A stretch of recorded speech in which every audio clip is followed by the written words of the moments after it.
Capítulo 8. El inversor y las fluctuaciones de mercado. En la medida en la que los fondos del inversor estén colocados en obligaciones de gran categoría con vencimiento a un plazo relativamente corto, por ejemplo, 7 años o menos, dichos fondos no se verán especialmente afectados por los cambios en los precios de mercado, y no será necesario que el inversor los tenga en cuenta. Esto también es aplicable a los bonos de ahorro de Estados Unidos que tenga en cartera, que siempre se pueden liquidar a su precio de coste o a un precio superior. Las obligaciones a más largo plazo que tenga pueden experimentar unas variaciones de precios relativamente grandes durante sus ciclos vitales, y es prácticamente indudable que su cartera de acciones ordinarias fluctuará en valor durante cualquier periodo que dure varios años. El inversor debería ser consciente de estas posibilidades, y debería estar preparado para ellas tanto desde un punto de vista financiero como psicológico. Querrá aprovecharse de los beneficios que pueda obtener como consecuencia de los cambios en los niveles de mercado, lo que casi siempre se producirá mediante incrementos de valor de sus carteras de acciones a medida que pase el tiempo, y es posible que también mediante la realización de compras y ventas a precios ventajosos. Que sienta este interés es inevitable, y absolutamente legítimo. No obstante, dicho interés entraña el indudable peligro de que acabe cayendo en actitudes y actividades especulativas. Para nosotros es fácil recomendarle que no especule. Lo difícil es que usted siga este consejo. Repitamos lo que dijimos al principio. Si quiere especular, hágalo con los ojos abiertos, siendo consciente de que probablemente acabará perdiendo dinero. Asegúrese de que limita el importe que pone en juego y sepárelo por completo de su programa de inversión. Nos ocuparemos en primer lugar de la cuestión más importante de los cambios de precios de las acciones ordinarias. Posteriormente, nos ocuparemos de la cuestión de las obligaciones. En el capítulo 3 ofrecimos un estudio histórico de lo que ha ocurrido en el mercado de valores durante los 100 últimos años. En esta sección retornaremos a ese material cada cierto tiempo, para comprobar qué promesas encierra el pasado para el inversor, tanto en forma de revalorización a largo plazo de una cartera que se conserve prácticamente sin modificaciones a lo largo de periodos sucesivos de subida y bajada, como en cuanto a las posibilidades de comprar cerca de los mínimos durante periodos de caída del mercado y vender no muy por debajo de los máximos en los periodos de evolución alcista del mercado. Fluctuaciones del mercado como guía para las decisiones de inversión. Dado que las acciones ordinarias, incluso las de categoría de inversión, están sujetas a fluctuaciones recurrentes y de amplio recorrido en sus precios, el inversor inteligente debería estar interesado en las posibilidades de aprovecharse de estas oscilaciones de péndulo. Hay dos posibles formas de lograrlo: actuar en función de la coyuntura y actuar en función del precio. Con la expresión de actuar en función de la coyuntura nos referimos al intento de anticiparse a la trayectoria que va a seguir el mercado de valores, comprar o conservar la inversión cuando se considera que la evolución futura será al alza, y vender o abstenerse de comprar cuando se considere que la evolución futura será a la baja. Con la expresión actuar en función del precio nos referimos al intento de comprar acciones cuando cotizan por debajo de su valor justo y de venderlas cuando suben por encima de dicho valor. Una forma menos ambiciosa de actuar en función del precio consiste, sencillamente, en poner todo de su parte para no pagar un precio excesivo por las acciones en el momento de llevar a cabo las adquisiciones. Esto podría ser suficiente para el inversor defensivo, cuyo principal interés se centra en la tendencia a largo plazo, por lo tanto, representa el nivel mínimo básico de atención que se debe prestar a los niveles de mercado. Estamos convencidos de que el inversor inteligente puede conseguir resultados satisfactorios con cualquiera de las dos formas de actuación en función del precio. También estamos seguros en igual medida de que si se centra en actuar en función de la coyuntura, en el sentido de hacer pronósticos, acabará actuando como un especulador, y acabará teniendo los resultados propios del especulador financiero. A las personas inexpertas esta distinción puede parecerles tenue, y de hecho ni siquiera en Wall Street goza de aceptación generalizada. Por cuestión de práctica operativa, o tal vez como consecuencia de un minucioso proceso de convicción, los corredores y los agentes de bolsa y los servicios de inversión parecen inseparablemente unidos al principio de que tanto los inversores como los especuladores en acciones ordinarias tendrían que prestar una permanente y detenida atención a los pronósticos de mercado. Cuanto más se aleja uno de Wall Street, más escepticismo encontrará, o por lo menos eso creemos, hacia las pretensiones de pronosticar la evolución del mercado de valores o de determinar el momento adecuado para operar en él en función de la coyuntura. parece imposible que el inversor se tome muy en serio las innumerables predicciones que aparecen prácticamente a diario y que se ponen a su disposición simplemente con pedirlas. Sin embargo, en muchos casos, presta atención a esas predicciones e incluso las pone en práctica. ¿Por qué? Porque se le ha persuadido de que es importante que se forme una opinión de un tipo u otro acerca de la futura evolución del mercado de valores, y porque tiene la impresión de que los pronósticos ofrecidos por las agencias de bolsa o servicios de previsión son, por lo menos, más fiables que sus propios pronósticos. No tenemos en esta obra el espacio suficiente para exponer con detalle las ventajas y los inconvenientes de los pronósticos de mercado. Esta disciplina recibe una enorme cantidad de capacidad intelectual, y es indiscutible que algunas personas pueden ganar dinero trabajando como buenos analistas del mercado de valores. No obstante, es absurdo pensar que el público en general vaya a poder ganar en algún momento dinero con los pronósticos de mercado. Simplemente plantéese la siguiente pregunta: ¿quién va a comprar cuando el público en general, siguiendo una señal concreta, se lance a vender para conseguir beneficios? Si usted, el lector, pretende enriquecerse a lo largo del tiempo aplicando algún sistema o método de antelación respecto a los pronósticos de mercado, debería suponer que está tratando de hacer lo mismo que una innumerable cantidad de personas, y que pretende hacerlo mejor que sus numerosos competidores en el mercado. No hay ningún fundamento ni en el terreno de la lógica ni en el de la experiencia para suponer que cualquier inversor típico o medio es capaz de anticipar los movimientos del mercado con más éxito que el público en general, del que forma parte. Hay un aspecto de toda esta teoría del aprovechamiento de la coyuntura que aparentemente ha pasado inadvertida a todo el mundo. El aprovechamiento de la coyuntura tiene una gran importancia psicológica para el especulador, porque desea conseguir su beneficio en un periodo breve de tiempo.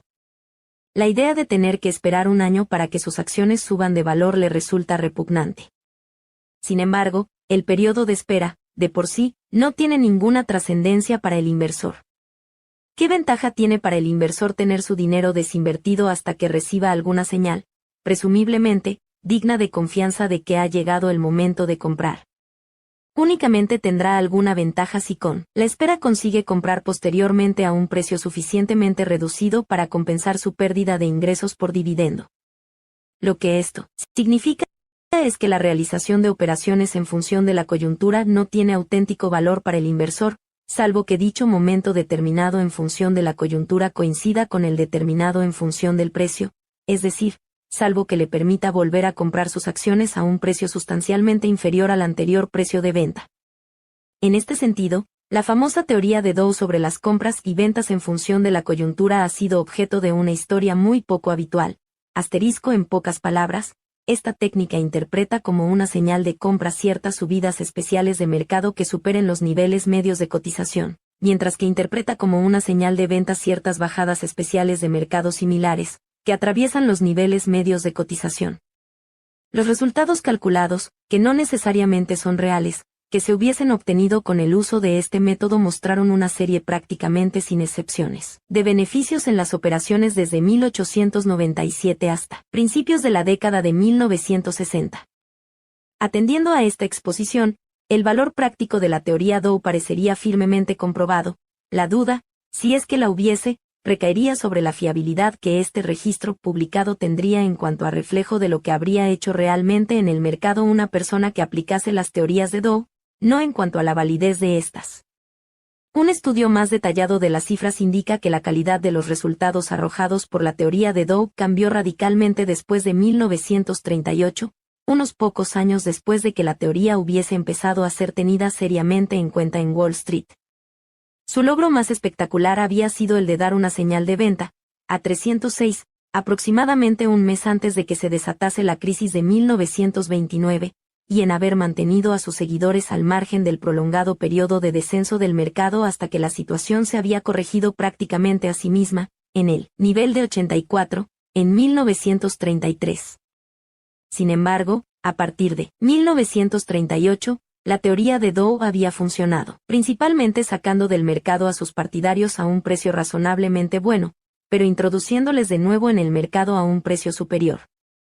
Durante casi 30 años a partir de 1938 se habrían obtenido unos resultados sustancialmente mejores simplemente comprando y conservando el DJIA 2 en nuestra opinión, que se basa en cuantiosos estudios de este problema.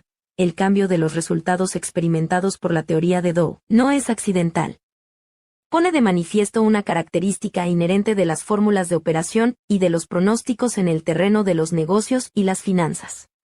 Las fórmulas que consiguen partidarios y que adquieren importancia lo hacen porque han funcionado bien durante un periodo de tiempo, o en ocasiones simplemente porque han sido hábilmente adaptadas a los registros estadísticos del pasado.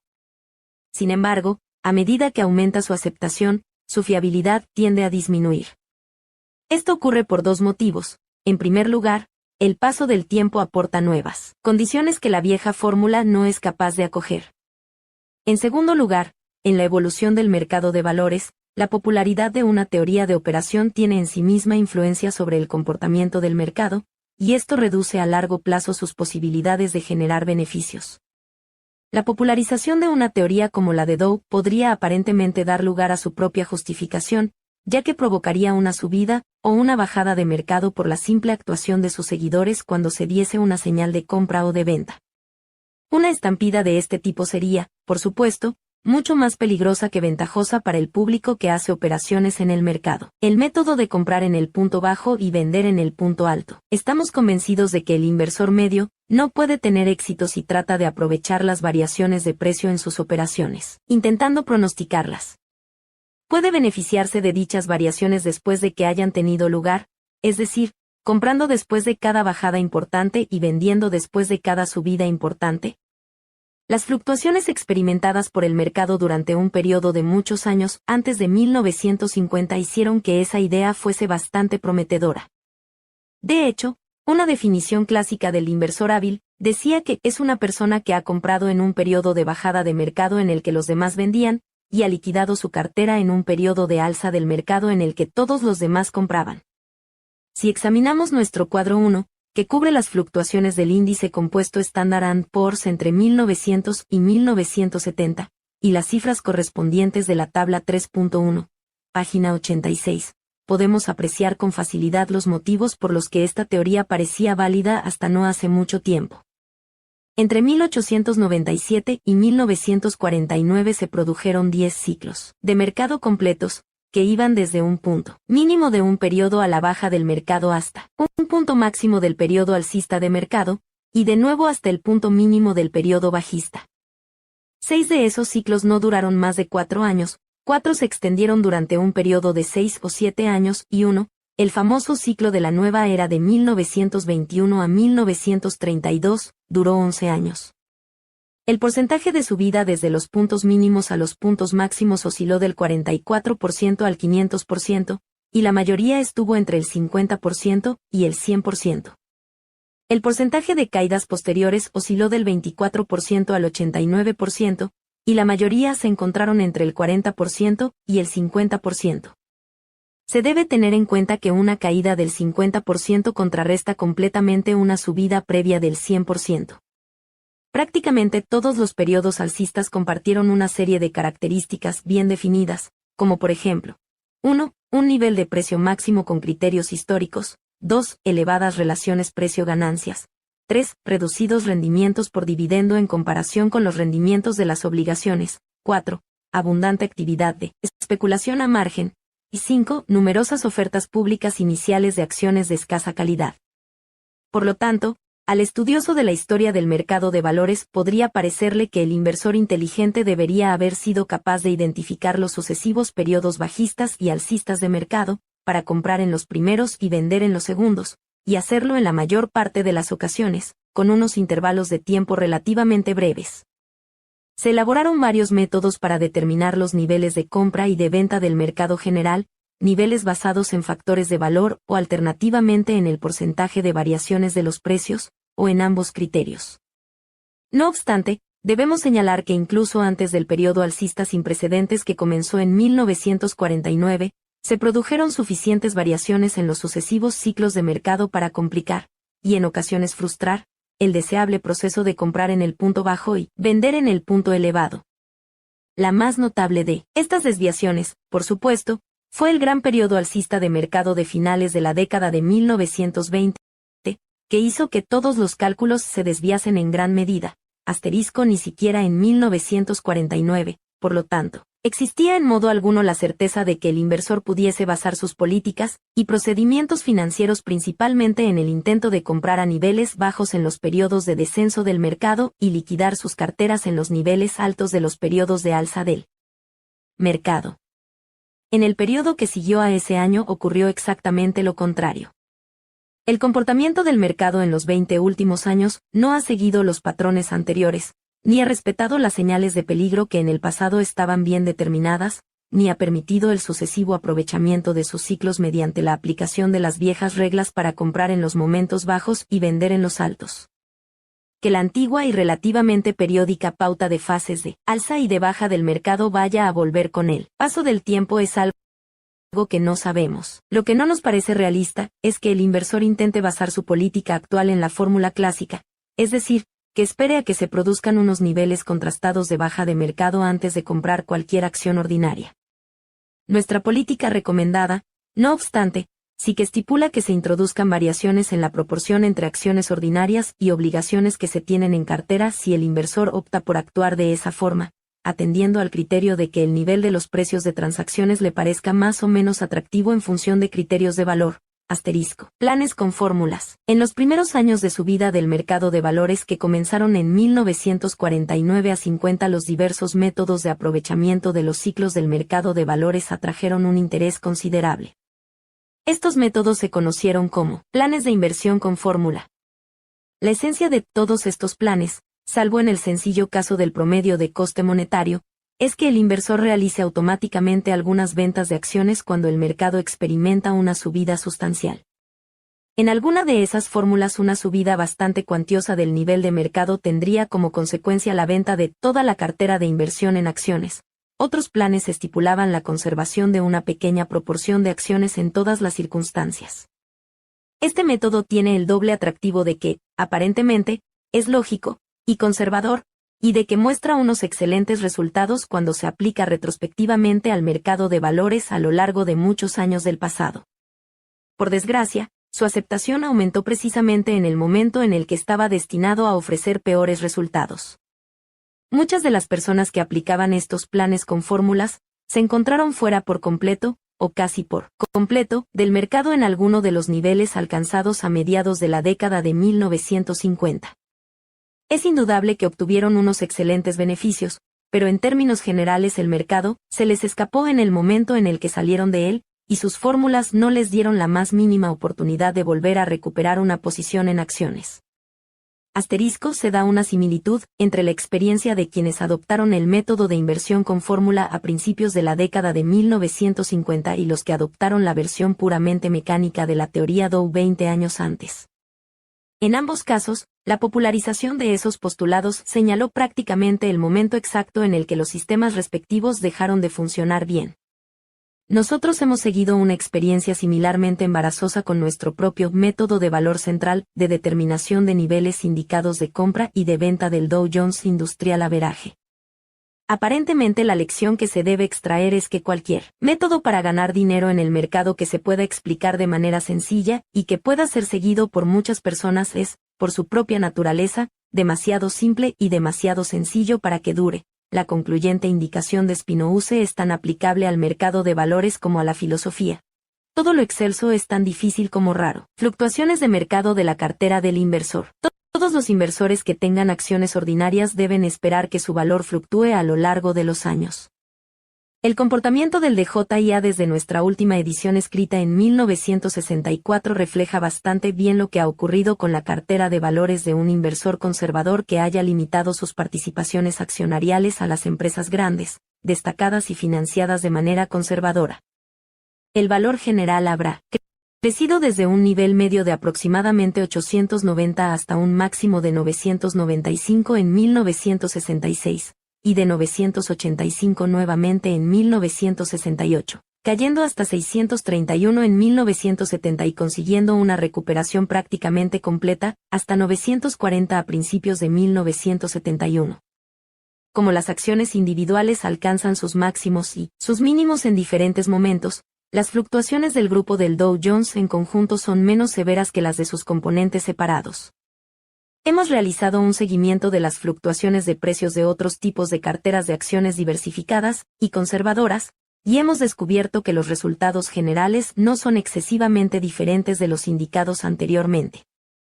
En general, las acciones de empresas de segundo orden asterisco fluctúan más que las de las empresas importantes, pero eso no significa necesariamente que un grupo de empresas bien establecidas, aunque de menores dimensiones, vayan a conseguir unos resultados menos satisfactorios a lo largo de un periodo relativamente prolongado. En cualquier caso, el inversor también podría resignarse anticipadamente a la probabilidad, más que a la mera posibilidad, de que la mayor parte de sus participaciones en acciones aumenten el 50% o más, por ejemplo, desde su punto mínimo, y se reduzcan en el equivalente de un tercio desde su punto máximo en diferentes periodos de los 5 próximos años. No será muy probable que el inversor serio crea que las fluctuaciones de un día a otro, o incluso las fluctuaciones de un mes a otro, del mercado de valores vayan a enriquecerle o a empobrecerle. ¿Podrían hacerlo los cambios a más largo plazo y de mayor calado?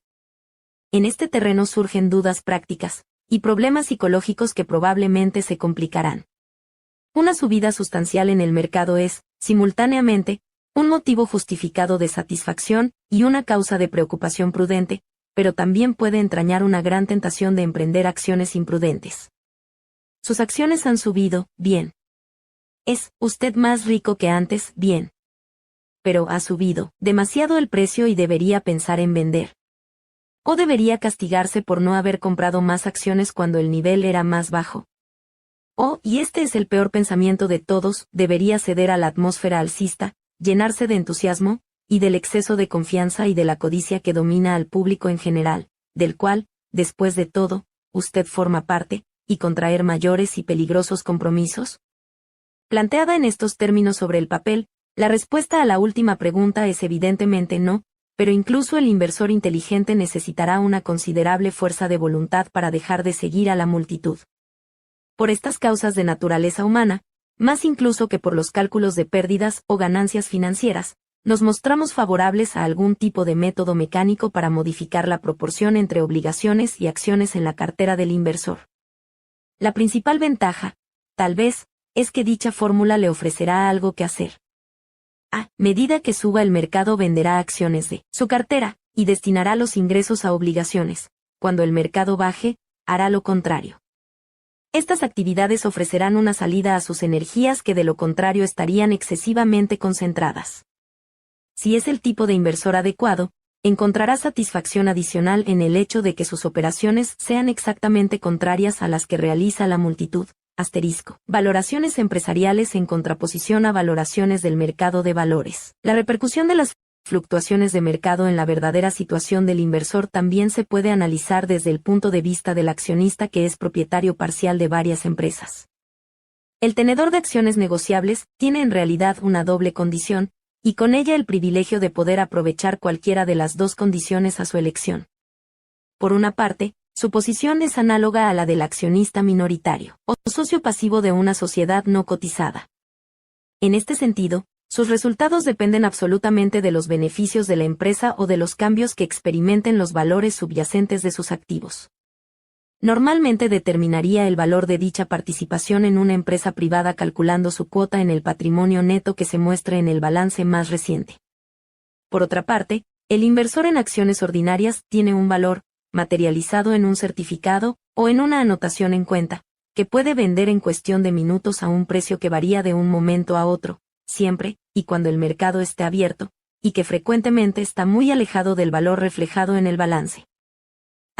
La evolución del mercado de valores en los últimos años ha hecho que el inversor típico dependa más de la evolución de las cotizaciones de las acciones y se muestre menos dado a considerarse simplemente propietario de una empresa.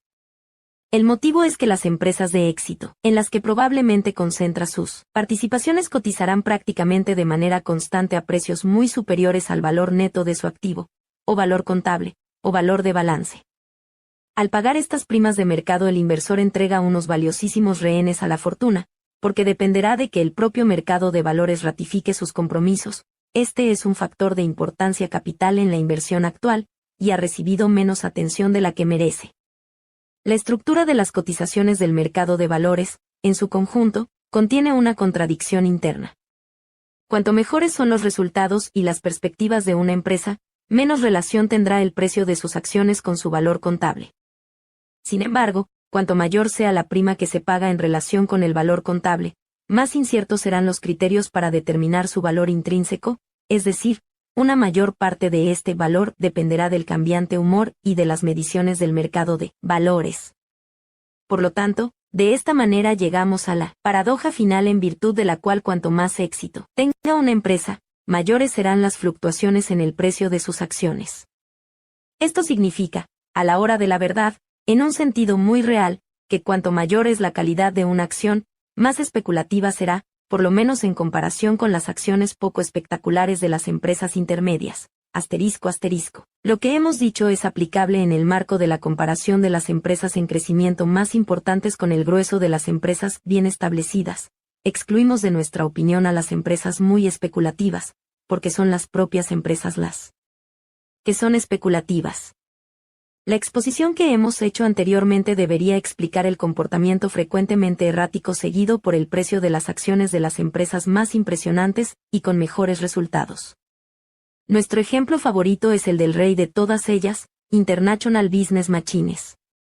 La cotización de sus acciones descendió desde 607 a 300 en 7 meses en 1962-1963, después de 2 desdoblamientos. Su precio cayó de 387 a 219 en 1970.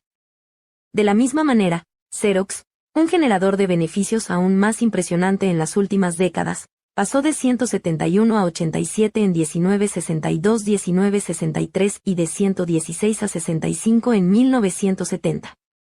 Estas imponentes pérdidas no eran indicativas de que en el mercado existiesen dudas acerca del crecimiento futuro a largo plazo de IBM o de Xerox. Al contrario, reflejaban la falta de confianza en la prima de valoración que el propio mercado había atribuido a esas excelentes perspectivas. La exposición anterior nos lleva a una conclusión de importancia práctica para el inversor conservador que invierta en acciones. Si quiere prestar alguna atención especial a la selección de su cartera, sería mejor que se concentrase en acciones que cotizasen relativamente cerca del valor de su activo tangible, por ejemplo, algo más de un tercio por encima de esa cifra. Las adquisiciones realizadas a esos niveles, o niveles inferiores, pueden conectarse con cierta lógica al balance de la empresa, y pueden tener una justificación o un apoyo independientes de los fluctuantes precios de mercado. La prima respecto del valor contable que pueda ser necesario abonar podría considerarse como una especie de valor extraordinario abonado por la ventaja de disfrutar de cotización en el mercado, con la concomitante posibilidad de realizar operaciones de tráfico mercantil. Llegado este momento, es necesario hacer una advertencia. Una acción no es una inversión sensata simplemente porque se pueda comprar a un precio cercano al valor de su activo. El inversor debería exigir, además, una relación satisfactoria entre los beneficios y el precio, una situación financiera suficientemente sólida y la perspectiva de que los beneficios por lo menos se mantengan a lo largo de los años. Es posible que esto parezca mucho exigir a una acción que tenga una cotización modesta, pero se trata de una prescripción que no resulta difícil satisfacer prácticamente en cualquier condición de mercado, con la salvedad de las peligrosamente elevadas. En los casos en los que el inversor esté dispuesto a renunciar a la brillantez de las perspectivas, es decir, a un crecimiento previsto superior al de la media, no tendrá ninguna dificultad para encontrar una amplia selección de acciones que cumplan nuestros criterios. En nuestros capítulos sobre la selección de acciones ordinarias, capítulos 14 y 15, ofreceremos datos que mostrarán que más de la mitad de las acciones del DJIA cumplían nuestro criterio de relación entre activo y valor a finales de 1970. La acción que está repartida de forma más generalizada en el mercado, la de AT&T, se vendía, de hecho, por debajo del valor del activo tangible de la empresa en el momento de redactar estas notas. La mayor parte de las acciones de empresas energéticas, además de sus otras ventajas, están disponibles en la actualidad, principios de 1972, a precios razonablemente cercanos a los valores de su activo. El inversor cuya cartera esté integrada por acciones que tengan el apoyo de tales valores contables está en condiciones de adoptar una posición mucho más independiente y distanciada de las fluctuaciones del mercado que los inversores que han abonado elevados múltiplos de los beneficios y del activo tangible por las acciones de sus carteras. En tanto en cuanto la capacidad de generar beneficios de sus participaciones siga siendo satisfactoria, podrá desentenderse en la medida que desee de las oscilaciones caprichosas del mercado. Aún más, en ocasiones podrá utilizar esas oscilaciones caprichosas para jugar al juego maestro de comprar barato y vender caro. El ejemplo A&P. Llegado este momento, introduciremos uno de los ejemplos originales, de hace muchos años, pero que ejerce cierta fascinación sobre nosotros, porque combina muchos aspectos de la experiencia empresarial y de inversión. Está protagonizado por la Great Atlantic and Pacific Teaco. Esta es la historia. Las acciones de A&P fueron admitidas a cotización en el mercado KERP, que en la actualidad es la American Stock Exchange, en 1929, y llegaron a cotizar a 494. En 1932 habían descendido hasta 104, aunque los beneficios de la empresa eran prácticamente igual de cuantiosos en aquel año catastrófico en términos generales de lo que lo habían sido anteriormente. En 1936 la cotización osciló entre 111 y 131. Después, en la recesión empresarial y el periodo bajista de mercado de 1938, las acciones descendieron hasta un nuevo punto mínimo de 36. Ese precio era extraordinario. Significaba que las acciones ordinarias y las preferentes alcanzaban, en conjunto, un precio de venta de $126 millones, aunque la empresa acababa de declarar que tenía $85 millones simplemente en efectivo y un capital de explotación, o activo circulante neto, de $134 millones. A&P era la mayor empresa minorista de Estados Unidos, o incluso del mundo, con un historial continuo e impresionante de grandes beneficios a lo largo de muchos años. Sin embargo, en 1938 Wall Street consideraba que esta extraordinaria empresa valía menos que sus activos circulantes, lo que significaba que valía menos como empresa con perspectiva de futuro que si se liquidase. ¿Por qué? En primer lugar, estaban las amenazas de imposición de impuestos especiales a las cadenas de tiendas. En segundo lugar, porque los beneficios netos se habían reducido en el año anterior. Y en tercer lugar, porque el mercado en general estaba deprimido. La primera de estas razones era un temor exagerado que acabó resultando infundado. Las otras dos eran ejemplos típicos de efectos temporales. Supongamos que el inversor hubiese comprado acciones ordinarias de A&P en 1937 a, por ejemplo, 12 veces sus beneficios medios quinquenales, o sea aproximadamente a 80. Nos abstendremos mucho de afirmar que el posterior descenso hasta 36 no tuviese importancia para nuestro inversor. Habría hecho bien en analizar cuidadosamente la situación, para comprobar si había cometido algún error de cálculo. No obstante, si los resultados de su estudio fuesen tranquilizadores, como debería haber ocurrido, podría considerar, justificadamente, que el declive del mercado era un capricho temporal de las finanzas, y que debía desentenderse de él, salvo que tuviese los recursos y el coraje de aprovecharlo y comprar un mayor número de las acciones a precio de oportunidad que se le estaban ofreciendo. Acontecimientos posteriores y reflexiones. Al año siguiente, 1939, las acciones de A&P ascendieron hasta 117,50, o lo que es lo mismo 3 veces el precio mínimo de 1938, muy por encima de la media de 1937. Dicha inflexión en el comportamiento de las acciones ordinarias no es, en absoluto infrecuente, pero en el caso de A&P fue más llamativo que en la mayoría. En los años siguientes a 1949 la cadena de tiendas de ultramarinos ascendió con el mercado general, hasta que en 1961 sus acciones desdobladas, 10-1, alcanzaron un punto máximo de 70,5 que era equivalente a 705, si se hubiese mantenido íntegra la acción de 1938.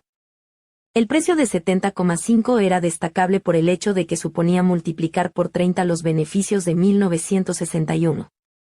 Un PER de ese calibre, que debe compararse con un PER de 23 para el de JIA en ese año, debería haber dado a entender que había expectativas de un espectacular crecimiento de los beneficios. Este optimismo no tenía ninguna justificación que pudiese encontrarse en la contabilidad de beneficios de la empresa de los años anteriores, y resultó ser un error absoluto. En vez de aumentar rápidamente, la evolución de los beneficios en el periodo posterior fue por lo general a la baja. El año siguiente al 70,5 el precio se redujo más de la mitad, hasta 34. No obstante, en esta ocasión las acciones no eran la oportunidad que habían sido en el momento de la cotización mínima de 1938. Después de diferentes tipos de fluctuación, el precio descendió hasta otro nivel mínimo de 25 en 1970 y de 18 en 1972, después de haber declarado el primer déficit trimestral de su historia. En esta historia podemos apreciar las diferentes vicisitudes que puede atravesar una importante empresa estadounidense en poco más de una sola generación, y también cuántos errores de cálculo y excesos de optimismo y de pesimismo ha cometido el público a la hora de evaluar sus acciones. En 1938 la empresa era prácticamente un regalo, y nadie quiso aceptarlo. En 1961 el público pedía a gritos acciones a precios ridículamente elevados. Después de ese momento de histeria se produjo una rápida pérdida de la mitad del valor de mercado, y pocos años después otro declive adicional importante. En el ínterin la empresa pasó de ser una extraordinaria generadora de beneficios a cosechar mediocres resultados. Su beneficio en 1968, año en el que se produjo un espectacular crecimiento de la economía, fue inferior al del año 1958. Había pagado una serie de confusos dividendos pequeños que no estaban justificados por las aportaciones actuales al superávit, y así sucesivamente. A&P era una empresa de mayores dimensiones en 1961 y en 1972 que en 1938, pero no estaba tan bien dirigida, no era tan rentable, y no era tan atractiva. Asterisco de esta historia se pueden extraer dos lecciones principales. La primera es que el mercado de valores se equivoca mucho de vez en cuando, y en ocasiones un inversor valiente que esté alerta puede aprovecharse de esos errores manifiestos. La otra es que la mayor parte de las empresas cambian de naturaleza y calidad a lo largo de los años, en ocasiones para mejor y tal vez más frecuentemente, para peor. No es necesario que el inversor vigile los resultados de sus empresas como un halcón, no obstante, sí debería examinarlos a fondo de vez en cuando. Volvamos a nuestra comparación entre el tenedor de acciones negociables y la persona que tiene una participación en la empresa no cotizada. Hemos afirmado que el primero tiene la opción de considerarse simplemente el propietario parcial de las diferentes empresas en las que ha invertido, o alternativamente puede pensar que es el tenedor de acciones que se pueden vender en cualquier momento que desee al precio al que cotizan en el mercado. No obstante, se debe tener en cuenta este hecho importante. El verdadero inversor prácticamente nunca se ve obligado a vender sus acciones, y salvo en esos contados momentos en que pudiese verse forzado a vender, está en perfectas condiciones para desentenderse de la cotización vigente.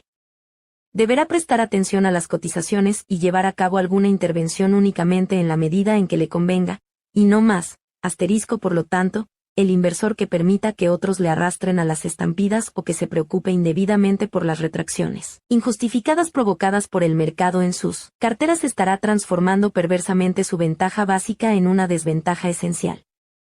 Se trata de personas que estarían mejor si sus acciones no cotizasen en absoluto, porque podrían librarse de la angustia mental que les provocan los errores de juicio cometidos por otras personas. Por cierto, se dio una situación generalizada de este tipo en la práctica durante los oscuros años de la depresión de 1931-1933. En aquella época se disfrutaba de una ventaja psicológica, cuando se tenían participaciones de empresas que no cotizaban en el mercado. Por ejemplo, las personas que eran propietarias de primeras hipotecas sobre bienes inmuebles que siguieron pagando intereses estuvieron en condiciones de decirse a sí mismas que sus inversiones habían mantenido todo su valor, al no haber cotizaciones de mercado que indicasen otra cosa. Por otra parte, muchas obligaciones de empresas cotizadas, que tenían una calidad aún mejor y una fortaleza subyacente aún mayor sufrieron graves reducciones en sus cotizaciones de mercado, que llevaron a sus propietarios a creer que cada vez eran más pobres. En realidad, los propietarios estaban en mejor situación con los valores cotizados, a pesar de sus precios reducidos. Esto es así porque si lo hubiesen deseado, o si se hubiesen visto obligados, podrían por lo menos haber vendido las acciones, tal vez para cambiarlas por otras que supusiesen una mejor oportunidad. Alternativamente, por otra parte, siguiendo la misma lógica, podrían haberse desentendido de la situación del mercado afirmando que era temporal y básicamente irrelevante. En cualquier caso, es un autoengaño convencerse de que no se ha sufrido ninguna reducción de valor simplemente porque los valores no cotizan en el mercado.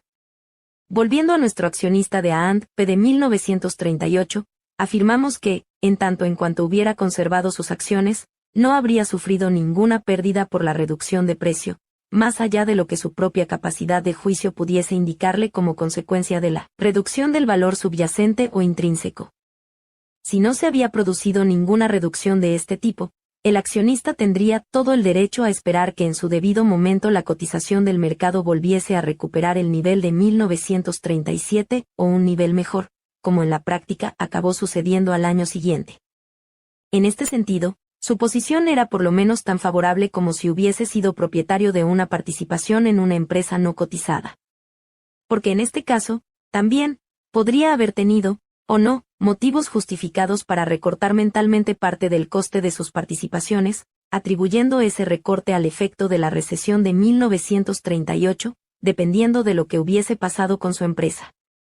Los críticos del método de valor para realizar inversiones en acciones afirman que las acciones ordinarias no se pueden considerar ni evaluar adecuadamente de la misma forma que una participación en una empresa similar que no cotice, porque la presencia de un mercado de valores organizado aporta a la propiedad del capital un atributo nuevo y extraordinariamente importante de liquidez. Sin embargo, lo que esta liquidez significa realmente es, en primer lugar, que el inversor tiene la ventaja de la evaluación diaria y cambiante realizada por el mercado de valores respecto de su cartera, sea cual sea la utilidad que pueda tener esa valoración, y en segundo lugar, que el inversor es capaz de aumentar o reducir su inversión, por la cifra cotizada por el mercado a diario, si desea hacerlo. Por lo tanto, la existencia de un mercado en el que coticen los valores ofrece al inversor ciertas opciones que no tendría si sus valores no cotizasen. En cualquier caso, esa existencia no impone la cotización vigente a un inversor que prefiera basar su concepto de valor en cualquier otra fuente. Cerremos esta sección con algo parecido a una parábola. Imagine que usted es propietario de una pequeña participación en una empresa no cotizada que le cuesta $1.000.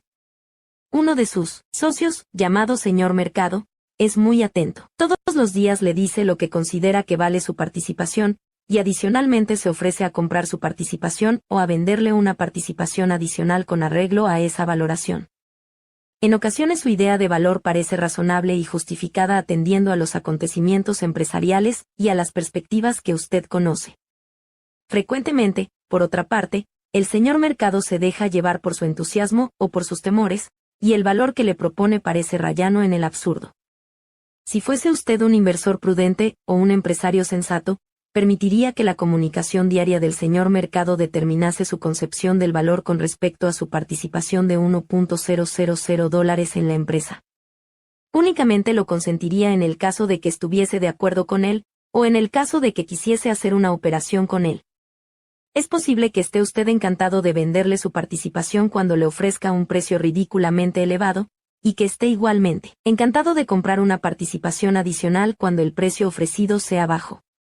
Sin embargo, el resto del tiempo actuaría de una forma más sensata si se formase su propia idea del valor de su cartera, atendiendo a los informes detallados de la empresa acerca de sus operaciones y su situación financiera. El verdadero inversor se encuentra en esa posición cuando es propietario de una acción cotizada. Puede aprovechar el precio de mercado establecido a diario o no hacer caso de tal precio, según le indique su propia capacidad de juicio y sus preferencias. Debe tomar nota de las principales variaciones de precio, puesto que de lo contrario su capacidad de juicio no tendrá nada con lo que entretenerse. Es posible que esos movimientos le ofrezcan una señal de advertencia que tal vez quiera seguir. En Román Paladino, esto quiere decir que tiene que vender sus acciones porque el precio ha bajado, a fin de evitar que ocurran cosas peores.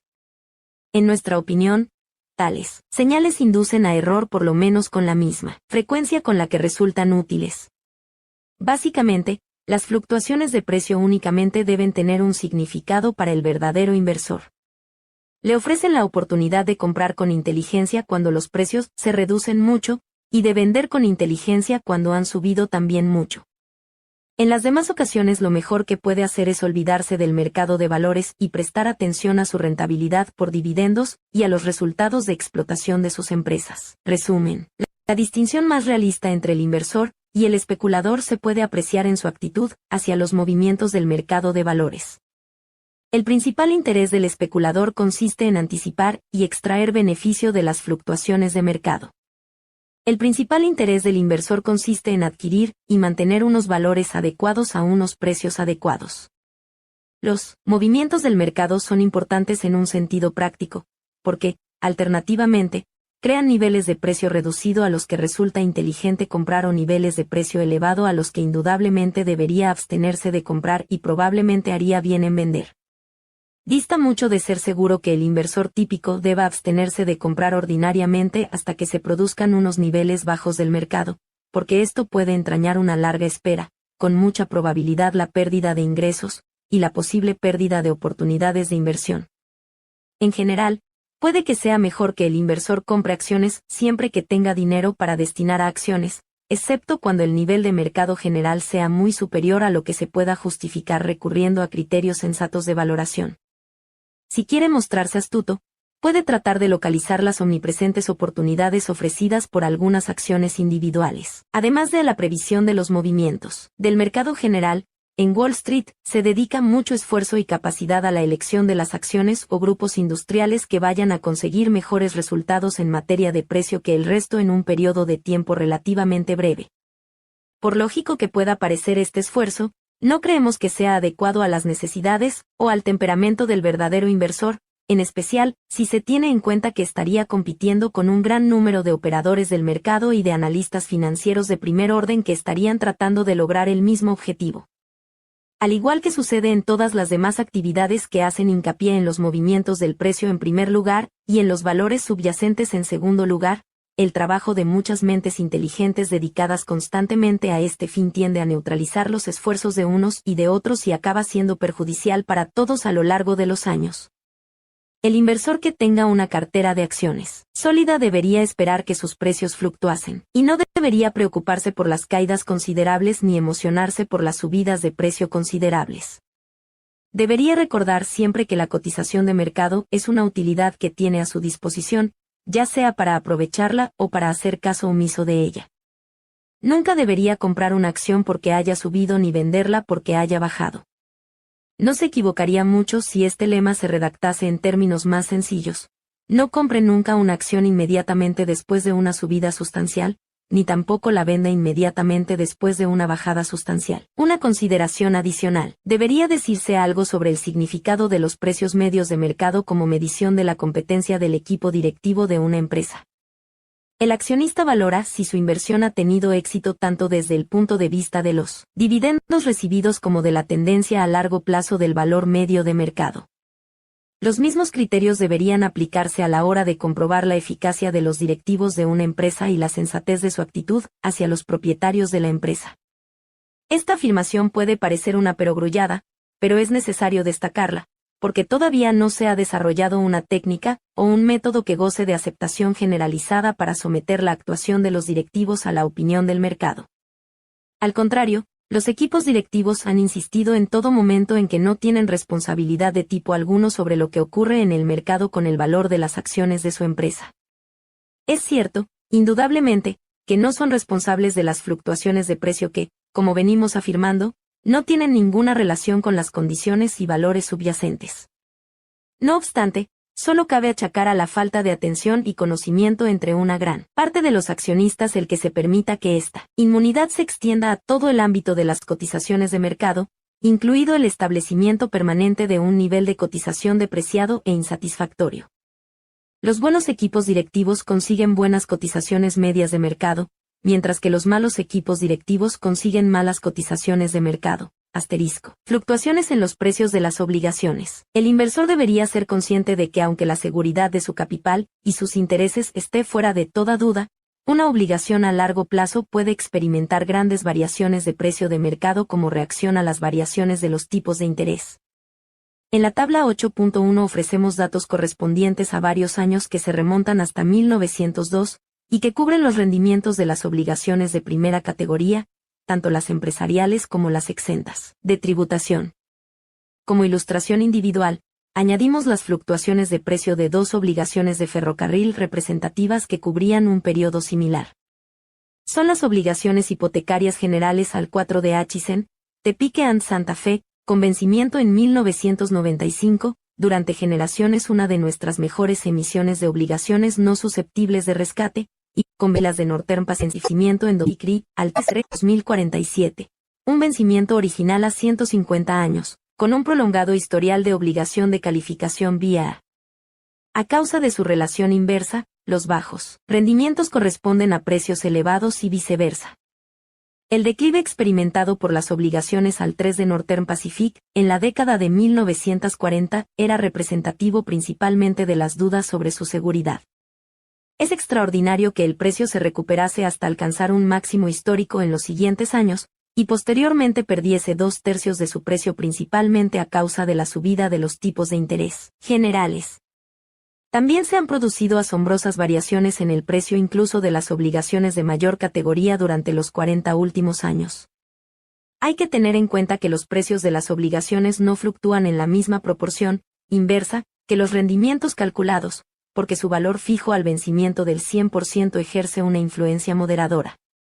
No obstante, en el caso de vencimientos a muy largo plazo, como en nuestro ejemplo de Northern Pacific, los precios y los rendimientos cambian casi en la misma proporción.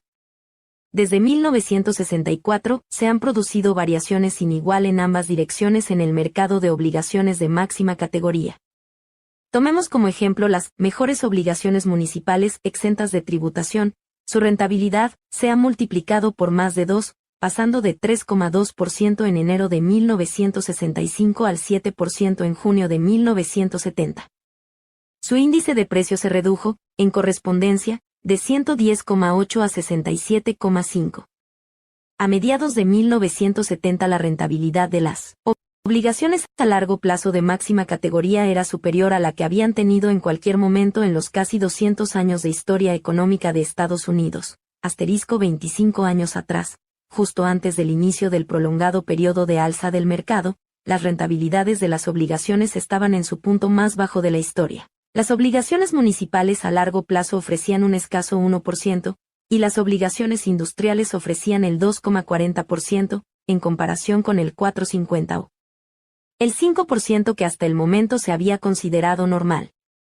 Los que tenemos una prolongada experiencia en Wall Street hemos visto en acción la ley de Newton de acción y reacción, iguales y opuestos, que ha operado repetidamente en el mercado de valores, siendo el ejemplo más llamativo que se puede mencionar la subida del DJIA desde 64 en 1921 a 381 en 1929, seguida por una caída histórica hasta 41 en 1932.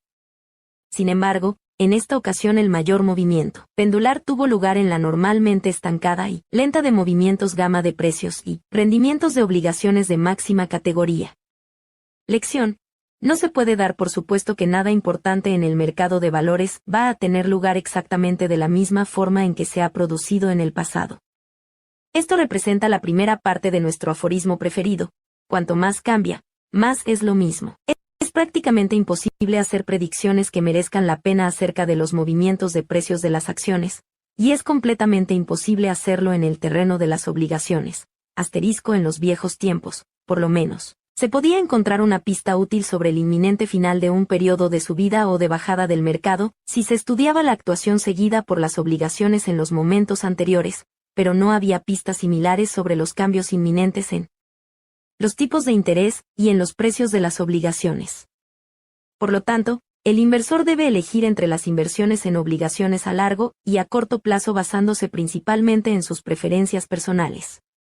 Si quiere estar seguro de que los valores de mercado no van a reducirse, sus mejores opciones serán probablemente los bonos de ahorro de Estados Unidos, de serie EOH, que se describieron anteriormente, en la página 112. Cualquier emisión de esos bonos le ofrecerá una rentabilidad del 5%. Después del primer año, en el caso de la serie E, durante un periodo de hasta 5 años y 10 meses, y en el caso de la serie H durante un periodo de hasta 10 años, con un valor de reventa garantizado igual al coste o mejor. Si el inversor desea aprovechar el 7,5% que está actualmente disponible en las obligaciones empresariales a largo plazo de buena categoría, o el 5,3% de las obligaciones municipales exentas de tributación, deberá estar dispuesto a experimentar las fluctuaciones de precio. Los bancos y las compañías de seguros tienen el privilegio de evaluar las obligaciones de buena categoría de este tipo aplicando criterios matemáticos de coste amortizado, que hacen caso omiso de las cotizaciones de mercado. No sería mala idea que los inversores individuales hiciesen algo similar. Las fluctuaciones de cotización de las obligaciones convertibles y de las acciones preferentes son consecuencia de tres factores diferentes. 1. Variaciones en la cotización de la acción ordinaria con la que están relacionadas. 2. Variaciones de la situación de solvencia de la sociedad. Y 3. Variaciones en los tipos de interés generales. Se han vendido abundantes obligaciones convertibles por parte de empresas que tenían una calificación de solvencia muy inferior a la mejor posible. Algunas de estas emisiones se vieron muy negativamente afectadas por los problemas financieros de 1970. En consecuencia, las emisiones de acciones convertibles, en conjunto, han estado sujetas a unas influencias muy inquietantes en los últimos años, y las variaciones de precio han sido inusualmente grandes. En el caso típico, por lo tanto, el inversor se engañaría si esperase encontrar en las obligaciones convertibles la combinación ideal de la seguridad de una obligación de máxima categoría y la protección de precio junto con la posibilidad de beneficiarse de una subida de la cotización de las acciones ordinarias. Es posible que este sea el momento adecuado para plantear una sugerencia sobre la obligación a largo plazo del futuro. Porque no deberían dividirse los efectos del cambio de tipo de interés de alguna forma práctica y equitativa entre el prestamista y el prestatario. Una posibilidad consistiría en vender las obligaciones a largo plazo con unos pagos de intereses que variasen en función de un índice apropiado del tipo vigente.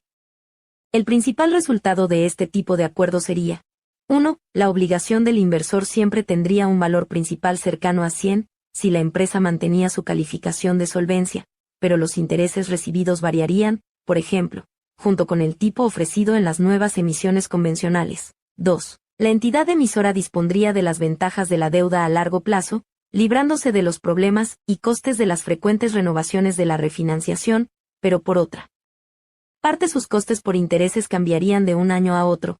4. Durante la última década el inversor en obligaciones ha tenido que enfrentarse a un dilema cada vez más serio: debería optar por la absoluta estabilidad del valor del principal, aceptando unos tipos de interés variables y normalmente bajos, a corto plazo, o debería optar por una renta de tipo fijo, con considerables variaciones, normalmente a la baja, por lo que parece en su valor principal. Sería bueno que la mayor parte de los inversores llegasen a una solución de compromiso entre estos extremos, y pudiesen estar seguros de que ni la rentabilidad por intereses ni el valor de su principal iban a quedar por debajo de un mínimo declarado en un plazo de, por ejemplo, 20 años de duración. Esta situación podría organizarse, sin grandes dificultades, instrumentándose en un contrato de obligación adecuado que tuviese una forma nueva. Nota importante: en la práctica, la administración estadounidense ha llegado a una solución similar al combinar los contratos de los bonos de ahorro originales con sus prórrogas a unos tipos de interés más elevados. La sugerencia que planteamos en estas líneas cubriría un periodo de inversión fijo más largo que el de los bonos de ahorro, e introduciría más flexibilidad en las estipulaciones sobre los tipos de interés. Prácticamente no merece la pena hablar sobre las acciones preferentes no convertibles, ya que su especial naturaleza tributaria hace que las seguras sean mucho más deseables para las personas jurídicas, por ejemplo, para las compañías de seguros, que para las personas físicas. Las de peor calidad siempre experimentarán grandes fluctuaciones, en términos porcentuales, no muy diferentes de las acciones ordinarias. No podemos hacer ninguna indicación útil sobre este instrumento.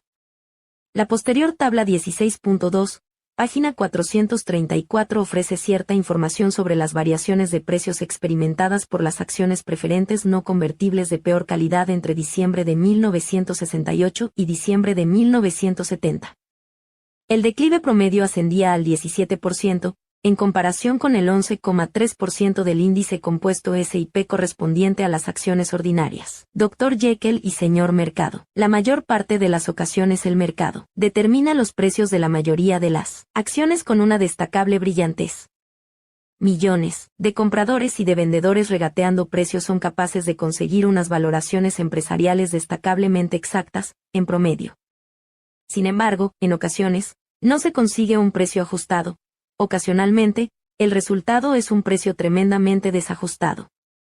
En tales ocasiones, es necesario comprender la imagen del señor mercado que ofrecía Graham, que probablemente es la mejor imagen que se ha elaborado en toda la historia para explicar por qué en algunas ocasiones el precio de las acciones llega a ser tan injustificado. 1. El maníaco depresivo señor mercado no siempre determina los precios de las acciones de la misma forma en que un tasador o un comprador privado determinarían el valor de una empresa. Al contrario, cuando la cotización de las acciones sube, está encantado de pagar un precio superior a su valor objetivo. Por otra parte, cuando la cotización baja, está desesperado por desprenderse de las acciones por menos de su valor real. ¿Sigue estando por aquí el señor mercado? ¿Sigue siendo bipolar? Por supuesto que sí.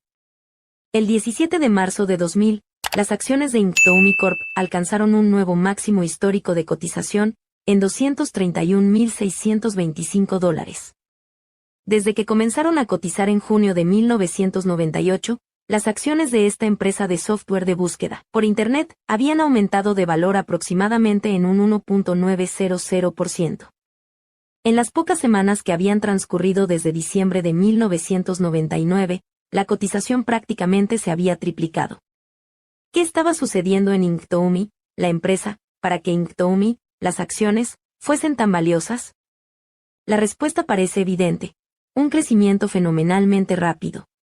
En los 3 meses concluidos en diciembre de 1999, Inktoumi había vendido productos y servicios por valor de $36 millones, más de lo que había conseguido en todo el año que finalizó en diciembre de 1998. Si Inktoumi fuese capaz de sostener el ritmo de crecimiento que había conseguido en los 12 meses anteriores durante un periodo de 5 años más, sus ingresos se multiplicarían y pasarían de $36 millones por trimestre a $5.000 millones al mes. Con tamañas perspectivas de crecimiento, cuanto más rápidamente subía la acción, más lejos parecía que sería capaz de llegar. No obstante, en su irracional enamoramiento con las acciones de Inktoumi, el señor mercado había pasado por alto una cuestión relacionada con su actividad empresarial. La empresa perdía dinero, toneladas de dinero.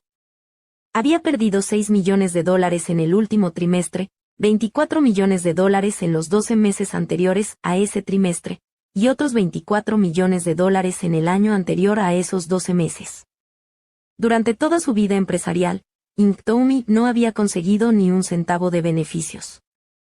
Sin embargo, el 17 de marzo de 2000, el señor mercado había determinado un valor para esta minúscula empresa que alcanzaba los $25.000 millones, sí, ha leído bien, nada más y nada menos que $25.000 millones. Después, el señor mercado cayó presa de una súbita depresión.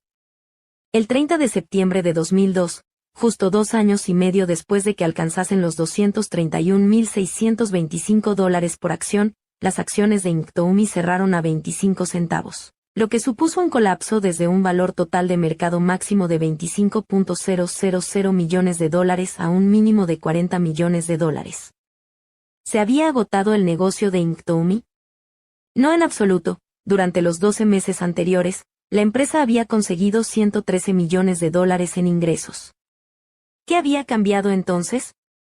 Únicamente el humor del señor mercado. A principios de 2000, los inversores estaban tan irrefrenablemente interesados por Internet, que habían determinado un precio para las acciones de Inktoumi que representaba 250 veces los ingresos de la empresa. En la actualidad, estaban dispuestos a pagar únicamente 0,35 veces sus ingresos. El señor mercado se había transformado pasando de Dr. Jekyll a Mr. y se estaba asegurando de que las acciones que le habían hecho quedar mal se las pagasen todas, juntas. Sin embargo, el señor mercado no tenía más justificación para emprender este feroz ataque a medianoche que la que había tenido para mostrarse insensatamente eufórico. El 23 de diciembre de 2002, Yahoo Inc. anunció que compraba Inktoumi por $1,65 por acción. Era aproximadamente 7 veces la cotización de Inktoumi el 30 de septiembre. La historia acabará indicando, probablemente, que Yahoo hizo un brillante negocio. Cuando el señor mercado hace que las acciones sean tan baratas, no es raro que le quiten de las manos empresas enteras. 2. Piense por sí mismo. ¿Estaría dispuesto a permitir que un lunático oficialmente diagnosticado como tal se presentase 5 veces a la semana para decirle que tendría que sentirse usted exactamente igual que se siente él? ¿Estaría usted dispuesto a mostrarse eufórico, simplemente porque su visitante lo está, o desgraciado simplemente porque su visitante cree que debería ser usted desgraciado? Claro que no. Usted insistiría en que tiene derecho a asumir el control de su vida emocional, basándose en sus experiencias y sus creencias. Sin embargo, en lo que respecta a la vida financiera, millones de personas permiten que el señor mercado les diga cómo tienen que sentirse y qué tienen que hacer, a despecho del dato incuestionable de que, en ocasiones, se comporta de una forma más desquiciada que una jaula de grillos. En 1999, cuando el señor mercado se estremecía de satisfacción, los empleados estadounidenses destinaban una media del 8,6% de sus salarios a sus planes de jubilación.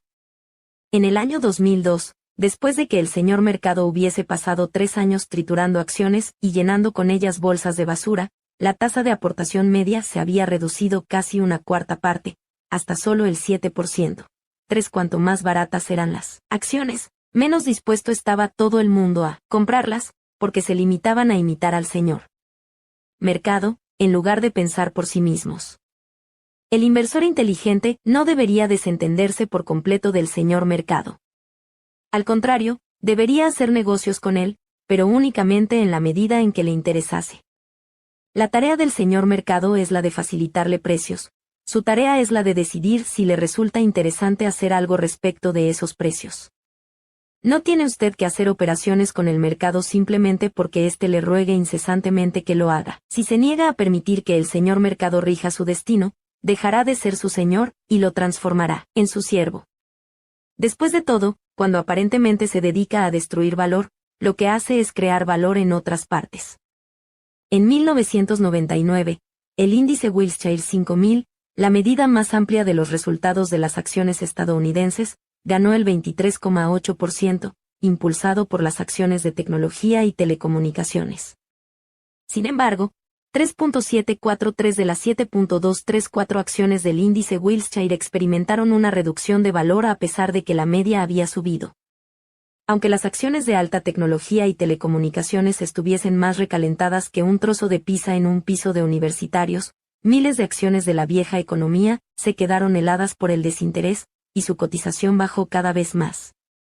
Las acciones de CMGI, una incubadora o sociedad de cartera de pequeñas empresas emprendedoras de Internet, subieron un impresionante 939,9% en 1999. Mientras tanto, Berkshire Hathaway, la sociedad de cartera a través de la cual el más brillante discípulo de Graham, Warren Buffett, tenía acciones de percherans de la vieja economía como Coca-Cola, Gillette y Washington Post Co., perdía un 24,9%. Sin embargo, en aquel momento, como en tantos otros, el mercado experimentó un súbito cambio de humor. La figura 8.1 ofrece una muestra de las acciones apestadas en 1999 que se convirtieron en las estrellas del periodo que va de 2000 a 2002. En cuanto a estas dos sociedades de cartera, CMGI pasó a perder el 96% en el año 2000, otro 70,9% en el año 2001, y un 39,8% adicional en el año 2002, lo que supone una pérdida acumulada del 99,3%. Berkshire Hathaway subió el 26,6% en 2000 y el 6,5% en 2001. Posteriormente experimentó una leve pérdida del 3,8% en 2002, lo que supone una ganancia acumulada del 30%. Puede ganar a los profesionales en su propio juego. Una de las ideas más penetrantes de Graham es la siguiente: el inversor que permita que otros le arrastren a las estampidas o que se preocupe indebidamente por las retracciones injustificadas provocadas por el mercado en sus carteras estará transformando perversamente su ventaja básica en una desventaja esencial. ¿A qué se refiere Graham con las palabras ventaja básica? Lo que quiere decir es que el inversor individual inteligente tiene plena libertad para elegir si sigue o no sigue al señor mercado. Usted puede permitirse el lujo de pensar por sí mismo. 5. El gestor de cartera típico, sin embargo, no tiene más opción que seguir la evolución del señor mercado con todo detalle, comprando a precios elevados, vendiendo a precios bajos, siguiendo de manera prácticamente irracional sus pasos erráticos. A continuación exponemos algunos de los handicaps con los que los gestores de fondos de inversión y otros inversores profesionales tienen que cargar. Al tener que gestionar miles de millones de dólares, su actividad debe centrarse en las acciones de las mayores empresas, las únicas que pueden comprar en las cantidades multimillonarias que necesitan para completar sus carteras. Por lo tanto, muchos fondos acaban siendo propietarios del mismo número reducido de gigantes cuya cotización está sobrevalorada. Los inversores suelen arrojar más dinero a los fondos a medida que sube la cotización de mercado. Los gestores tienen que emplear ese nuevo dinero para comprar más acciones de las empresas que ya tenían en cartera, con lo que impulsan su cotización hasta niveles aún más peligrosos. Si los inversores que han depositado dinero en los fondos quieren retirar su dinero cuando el mercado pierde valor, los gestores pueden verse obligados a vender acciones para poder atender a esas solicitudes de fondos. De la misma forma que los fondos se ven obligados a comprar acciones a precios sobrevalorados en los periodos alcistas de mercado, se ven obligados a vender cuando las acciones se abaratan.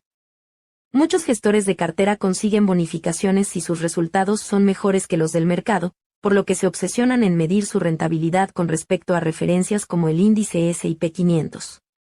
Si una empresa se incorpora a un índice, cientos de fondos se lanzan impulsivamente a comprar acciones de la empresa. Si no lo hicieran, y las acciones de esa empresa consiguiesen buenos resultados, los gestores parecerían irresponsables. Por otra parte, si adquieren las acciones y éstas tienen unos resultados deficientes, nadie les culpa. Es cada vez más habitual que se espere que los gestores de fondos estén especializados.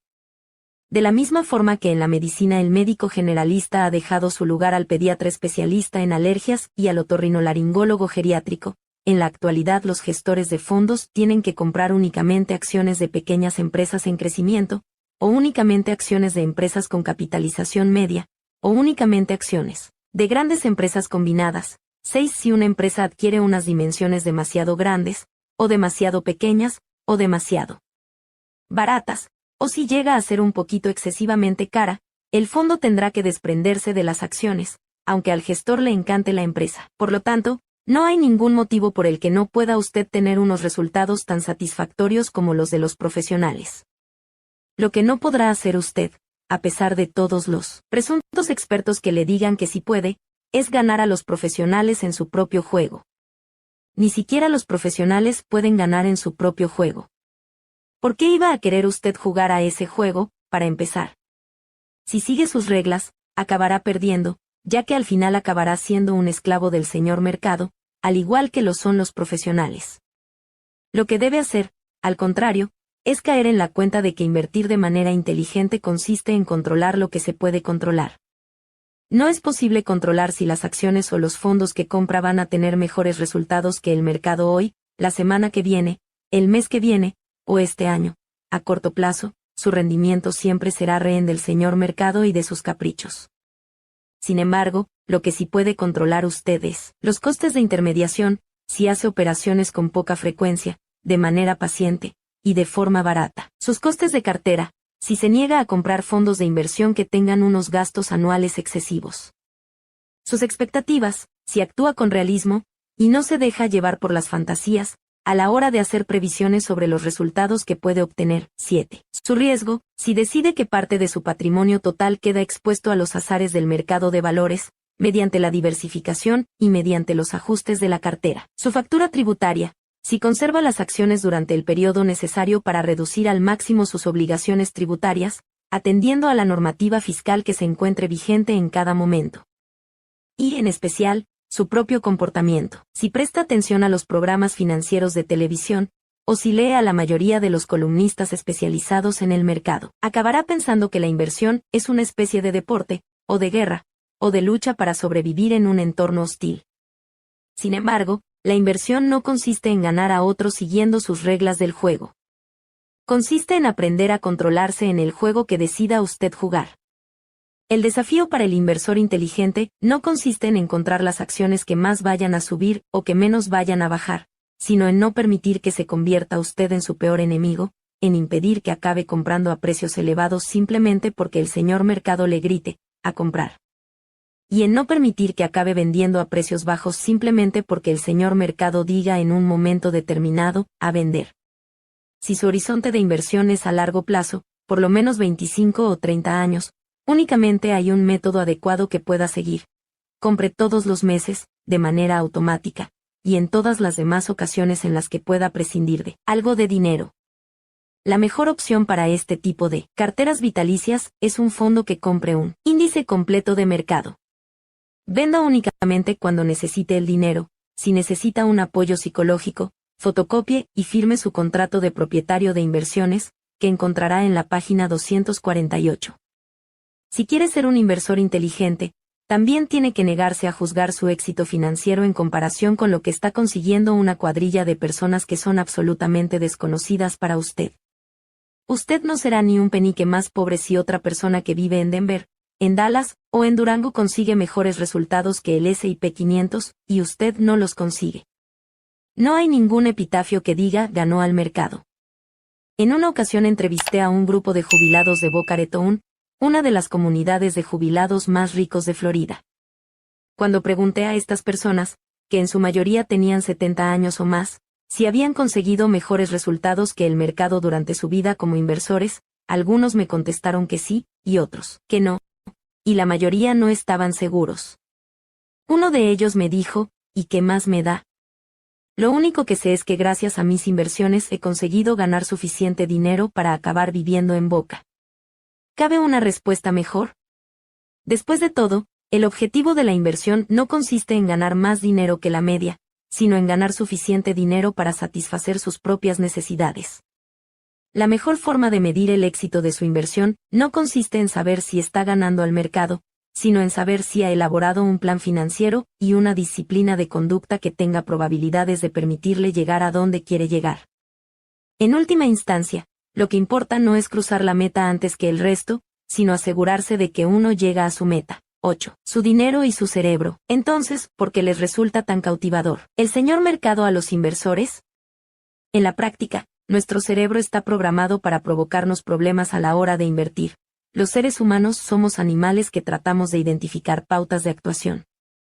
Los psicólogos han demostrado que si se presenta una serie aleatoria a un grupo de personas, y se les dice que es imprevisible, insistirán, no obstante, en tratar de adivinar qué va a salir a continuación.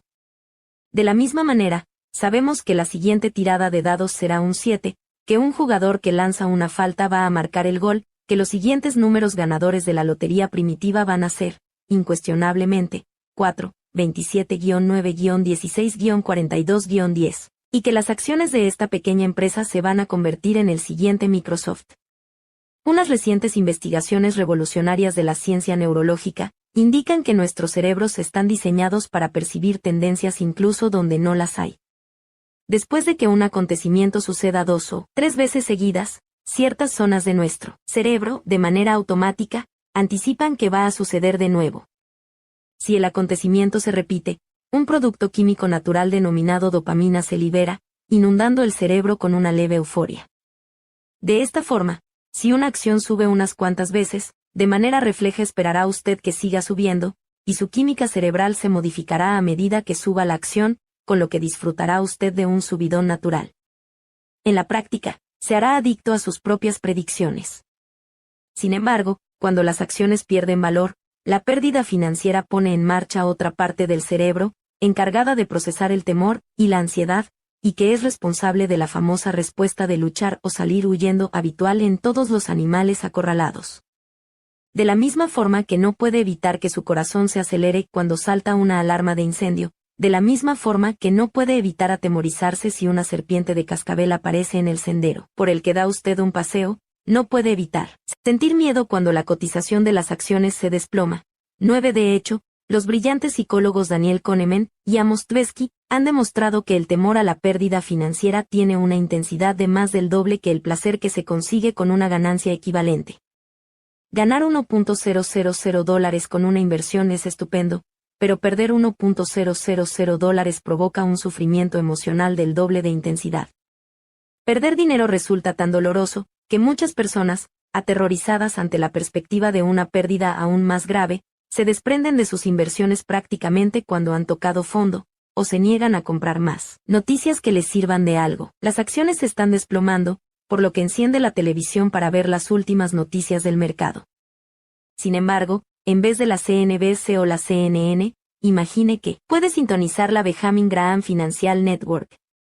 En la BGFN, El sonido no refleja el famoso tañido de la campana al cierre del mercado.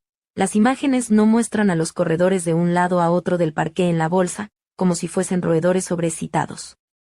La BGFN tampoco muestra imágenes de archivo de inversores que suspiran con desesperación en las aceras cubiertas de nieve al ver las flechas rojas en los indicadores de cotización que recorren las marquesinas de Times Square. Al contrario, la imagen que llena la pantalla de su televisión es la fachada de la Bolsa de Nueva York, adornada con un enorme letrero en el que dice «Ofertas. 50% de descuento». Como música de introducción, se puede escuchar a la Batman-Turner Overdrive con su viejo clásico, «Todavía no has visto nada». Después, el presentador anuncia alegremente las acciones han llegado a ser todavía más atractivas hoy, después de que el Dow descendiese otro 2,5% con un gran volumen de contratación, el cuarto día seguido que las acciones se abaratan. Los inversores del sector tecnológico han conseguido aún mejores resultados, puesto que las empresas líderes como Microsoft han perdido casi el 5% durante la jornada, gracias a lo cual ahora son todavía más económicas. Eso complementa las buenas noticias del año pasado, durante el cual las acciones redujeron su precio en casi el 50%, con lo que llegaron a unos niveles de oportunidad que no se veían desde hacía años. Algunos analistas destacados han hecho gala de optimismo, afirmando que los precios pueden reducirse aún más en las semanas y meses venideros. La emisión de noticias se interrumpe y entra en escena el estratega de mercado Ignetz Anderson de la firma de Wall Street Ketcheman Skinner, que afirma: mi previsión es que las acciones perderán otro 15% antes de junio. Me muestro cautamente optimista acerca de que si todo va bien, las acciones podrían llegar a perder el 25%, e incluso más. Esperemos que Ignetz Anderson acierte, dice alegremente el presentador. Una reducción del precio de las acciones serían fabulosas noticias para cualquier inversor que tuviera un horizonte de inversión a muy largo plazo. Y ahora veamos lo que tiene que decirnos Wally Good en nuestra previsión AccuWeather. Esto permite explicar los motivos por los que nos obsesionamos con la magnitud en términos absolutos de una caída de mercado y nos negamos a ponerla en perspectiva. Por lo tanto, cuando un periodista se asoma a la pequeña pantalla y proclama: el mercado se desploma, el Dow pierde 100 puntos, la mayor parte de los espectadores se estremecen instintivamente. Sin embargo, con el Dow a los niveles en los que se encuentra actualmente, rondando los 8.000, se trata de un descenso de un mero 1,2%. Piense en lo ridículo que sería que un día en el que hubiese una temperatura de 40 grados el hombre del tiempo dijese: la temperatura se desploma, ha pasado de 40 grados a 39,5 grados. Eso también sería un descenso del 1,2%. Si no se observan los cambios del mercado en términos porcentuales, es muy fácil caer presa del pánico por pequeñas vibraciones. Si tiene por delante décadas de inversión, hay incluso una forma mejor de concebir las noticias financieras. Vea el recuadro de la página 244. A finales de la década de 1990, muchas personas llegaron a tener la impresión de que operaban en la oscuridad si no eran capaces de comprobar la cotización de sus acciones varias veces al día. Sin embargo, tal y como dice Graham, el inversor típico estaría mejor si sus acciones no cotizasen en absoluto, porque podría librarse de la angustia mental que le provocan los errores de juicio cometidos por otras personas. Si después de examinar el valor de su cartera a la 1:24 de la tarde siente la imperiosa necesidad de volver a examinarlo a la 1:37 de la tarde, debería hacerse 3 preguntas. He llamado a un agente inmobiliario para comprobar el precio de mercado de mi casa a la 1:24 de la tarde. ¿Le he vuelto a llamar a la 1:37 de la tarde? Si lo hubiese hecho, ¿habría cambiado el precio? Si hubiese cambiado, ¿me habría apresurado a vender mi casa? Si no compruebo, o si ni siquiera sé cuál es el precio de mercado de mi casa en cada minuto, estoy impidiendo que su valor aumente a lo largo del tiempo. 10. Por supuesto, la única respuesta posible a estas preguntas es claro que no. Debería usted abordar su cartera de inversión desde la misma perspectiva. A lo largo de un horizonte a 10, 20 o 30 años, los antojos diarios del señor mercado, sencillamente, no tienen importancia alguna. En cualquier caso, para una persona que vaya a invertir durante los próximos años, la caída de los precios de las acciones es una buena noticia, no una mala, puesto que podrá comprar más por menos dinero. Cuanto más prolongada y más acusada sea la caída, y cuanto mayor sea la constancia de sus compras durante esa caída, más dinero acabará ganando al final, si se mantiene firme hasta el final. En vez de temer al mercado cuando se encuentra en una etapa bajista, debería darle la bienvenida de buen grado. El inversor inteligente debería sentirse perfectamente cómodo siendo propietario de acciones o de fondos de inversión, aunque el mercado dejase de comunicarle los precios diarios durante los 10 próximos años. 11 Paradójicamente, según explica el científico neurológico Antonio Damasio, ejercerá un control muy superior si cae en la cuenta de todo lo que no puede controlar. Si es consciente de su tendencia biológica a comprar a precios elevados y vender a precios bajos, reconocerá la necesidad de poner en práctica la técnica del promedio de coste monetario, el ajuste del equilibrio, y se dará cuenta de lo interesante que es firmar un contrato de inversión. Si coloca la mayor parte de su cartera en piloto automático, será capaz de superar su adicción a la predicción, centrarse en sus objetivos financieros a largo plazo, y desentenderse de los cambios de humor del señor mercado. Si el mercado le da castañas, haga marrón glacé. Aunque Graham nos indica que deberíamos comprar cuando el señor mercado grita, a vender, hay una excepción que el inversor inteligente tiene que comprender. Vender en un mercado a la baja puede ser interesante si ello da lugar a ventajas fiscales. En Estados Unidos, el derecho tributario permite compensar las pérdidas, cualquier reducción de valor que se materialice vendiendo acciones, de hasta $3.000 de renta ordinaria. 12 Supongamos que compró 200 acciones de Coca-Cola en enero de 2000 por $60 por acción, lo que supone una inversión total de $12.000. A finales del año 2002, el valor de las acciones se había reducido a $44 por acción, lo que supone que su cartera valdría $8.800, es decir, una pérdida de $3.200. ¿Podría usted haber hecho lo que hacen la mayoría de las personas? Quejarse por la pérdida, o esconderla debajo de la alfombra y actuar como si no se hubiese producido. También podría haber asumido el control. Antes de que concluyese el año 2002, podría haber vendido todas sus acciones de Coca-Cola, materializando la pérdida de $3.200. Posteriormente, después de dejar pasar 31 días, para respetar la normativa tributaria, habría vuelto a comprar las 200 acciones de Coca-Cola. Resultado, habría reducido su renta imponible en $3.000 en 2002, y podría utilizar la pérdida de $200 restante en el año 2003. Aún mejor, seguiría siendo propietario de acciones de una empresa en la que confiaba, aunque ahora le habrían costado un tercio menos de lo que había pagado la primera vez. 13 Si el tío Sam subvenciona las pérdidas, puede ser interesante vender para materializar las pérdidas. Si el tío Sam quiere que el mercado parezca lógico en comparación con él, ¿quiénes somos nosotros para quejarnos?